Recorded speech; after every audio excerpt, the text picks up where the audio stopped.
प्रातस्मरणीय सद्गुरू किसनगिरी बाबा यांच्या आशीर्वादाने आणि भास्करगिरी बाबा यांच्या प्रेरणेने गुरुदत्त भक्तिधाम मंदिराच्या परिसरात श्रीमद भागवत कथेचे दिव्य चिंतन करीत आहोत। हजारो जन्मांच्या मिळवलेल्या पुण्याने श्रीमद भागवत कथा ऐकण्याची बुद्धी प्राप्त होते। ऋषी मुनींनी जे समृद्ध भंडार ठेवले आहेत ते आपण कथेच्या माध्यमातून श्रवण करावे। जीवनात आणि प्राप्त झाले तर कायमच टिकतील असं नाही। परमात्मा भगवंत प्राप्त झाले तर कायमचे प्राप्त होतात। श्रीमद भागवत निष्ठेने जे श्रवण करतात त्यांचे सकल दुःखांचा नाश होतो आणि परमानंदांची प्राप्ती होते। भवरोगाचे रामबाण औषध भागवत आहे। सत्संग म्हणजे काय आहे? ज्या संगाने भोगाचे महत्त्व कमी होते त्या संगाने परमात्मा भगवंत प्राप्त होतो, त्याला सत्संग म्हणतात। नामस्मरण करण्याची प्रेरणा निर्माण होते त्याला सत्संग म्हणतात। श्रीमद भागवत हे मनोरंजनाचे साधन नाही तर मनोभजनाचे साधन आहे। मनोज कृष्णमय कसे करायचे आहे हे शिकवणारे भागवत आहे।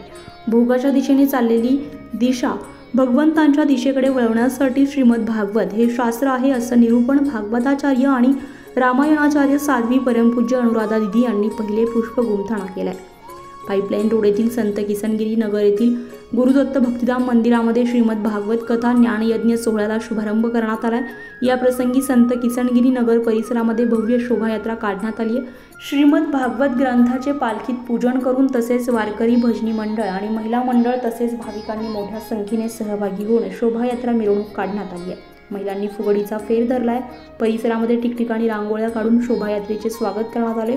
या प्रसंगी भागवताचार्य आणि रामायणाचार्य साध्वी परमपूज्य अनुराधा दिदी यांची बगीतून मिरवणूक काढण्यात आली आहे। या प्रसंगी सद्गुरू किसनगिरी बाबा नगर भक्त मंडळाचे सर्व सदस्य उपस्थित होते।